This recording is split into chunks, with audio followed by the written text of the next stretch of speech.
A sorority at the University of Wyoming is making history and stirring up controversy after becoming the first sorority on campus to accept a biological male into its organization.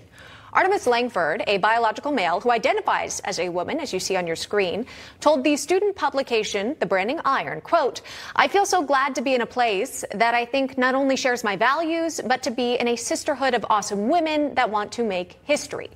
Newsmax reached out to the chapter, Kappa Kappa Gamma's headquarters, and the student, but did not get a response.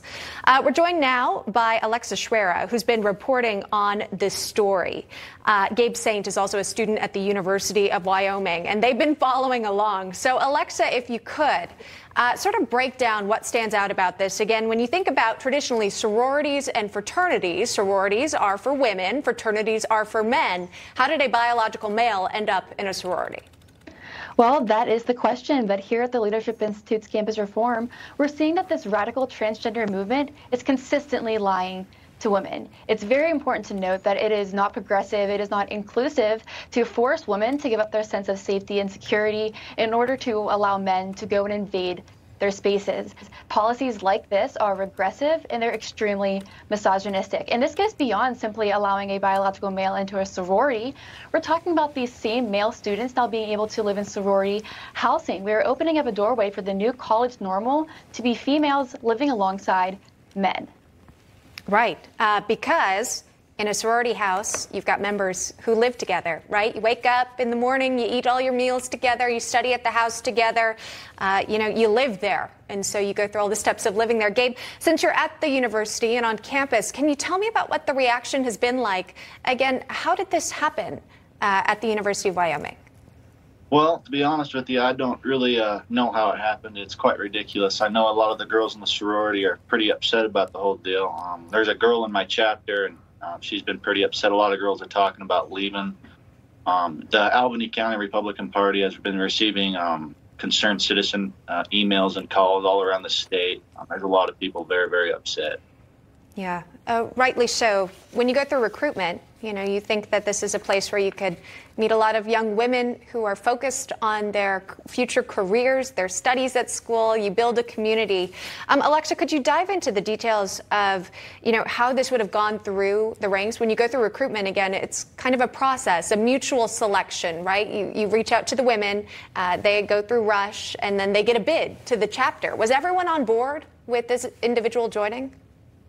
Yes, that is exactly how sorority recruitment works, mutual selection, and then a vote by the individual chapters to extend a bid to the pledge. So what we're seeing here is that this transgender movement, as I said, is consistently lying to women by putting this idea in their heads that they have to now accept this narrative that men can be women. And this is a very disastrous ideology that is only going to succeed in destroying every aspect of safety and security that women have. What we're watching is the downfall of women's integrity. But it's very hard for women to speak out against these policies because policies like this have the backing of our lawmakers. It has the backing of the White House. Currently, we're watching Title IX be destroyed before our very eyes when the Department of Education is trying to extend it to include gender identity. So more people have to be standing up against this disastrous attack on women.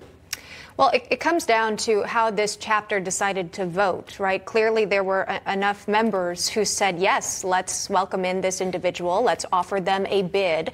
Reports are coming out that the chapter's bylaws were changed to allow anyone who essentially identifies as a female, could be biological male, but therefore they can participate and could be extended a bid. Artemis clearly getting that invitation there. Gabe, again, you were saying that some of the girls in the House didn't feel comfortable with this decision? Do they feel comfortable speaking out against it?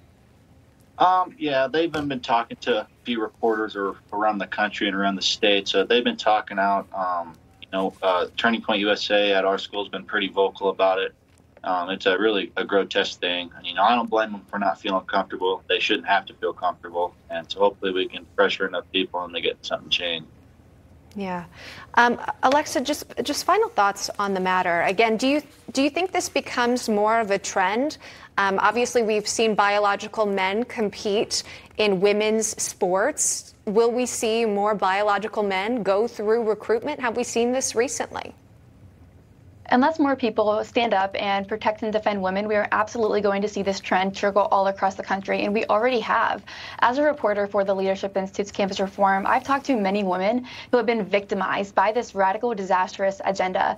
I've spoken with a former sorority member in Oklahoma who dropped out of her chapter because her concerns about men being able to join the sorority were dismissed. They were brushed to the side. I've spoken with athletes who have lost out on athletic opportunities and scholarships and awards because men are being allowed to consistently invade their spaces. This is a serious problem that we have on our hands in this country, and we need more people having the courage to stand up and oppose it. Yeah. Wonder if a woman who's an active member of the chapter would be interested in going public with her concerns. Again, it puts them in a difficult position. They don't want to be labeled as being transphobic or homophobic, however way. But it takes a lot of courage to do so if you do feel uncomfortable. Alexa Schwerha and Gabe Saint, thanks so much for coming on. Appreciate you shedding light on this situation.